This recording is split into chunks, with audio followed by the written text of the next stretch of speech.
Mahigit kalahati ng mga Pilipinong na-survey ang naniniwalang mahirap sila batay sa survey ng Social Weather Stations o SWS. Isinagawa po ang pagtatanong mula March 24 to 31 sa pamamagitan ng face-to-face interview sa 1,500 respondents. At live mula sa Quezon City, may unang balita si James Agustin. James?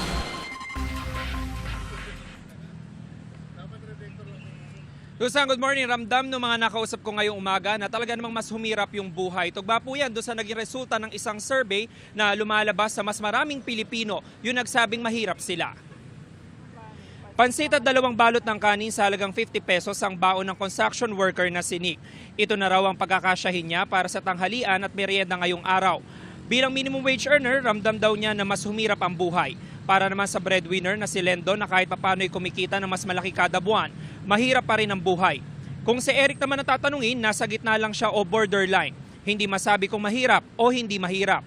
Tugma ang mga sagot nila sa resulta ng first quarter self-rated poverty survey ng Social Weather Stations o SWS.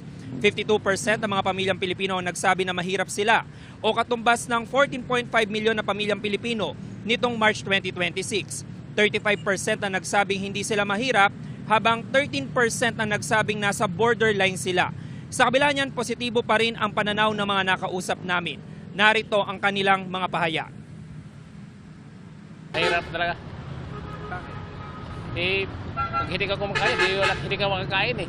Tapos kulang pa yung yung sahod, kulang pa. Nangupahan pa ako ng bahay eh.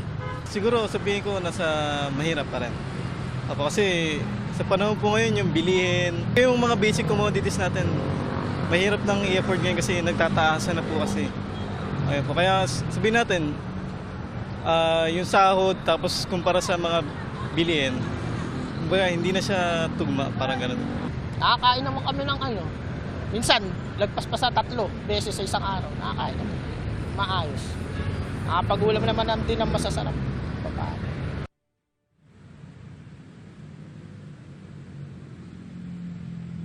Samantala, Susan, kabilang doon sa konsiderasyon itinanong dito sa survey ay yung pagtaas ng presyo ng produktong petrolyo sa gitna ng krisis at nangyayaring kaguluhan sa Middle East. May hiling din naman yung mga nakausap natin sa gobyerno para kahit papano umangat yung kalidad ng kanilang pamumuhay. Kabilang po dyan yung pagpapataas sa sahod, pagpapababa sa presyo ng bilihin at pagtatanggal sa korupsyon sa gobyerno. Yan muna yung latest mula po dito sa Quezon City. James Agustin, GMA News.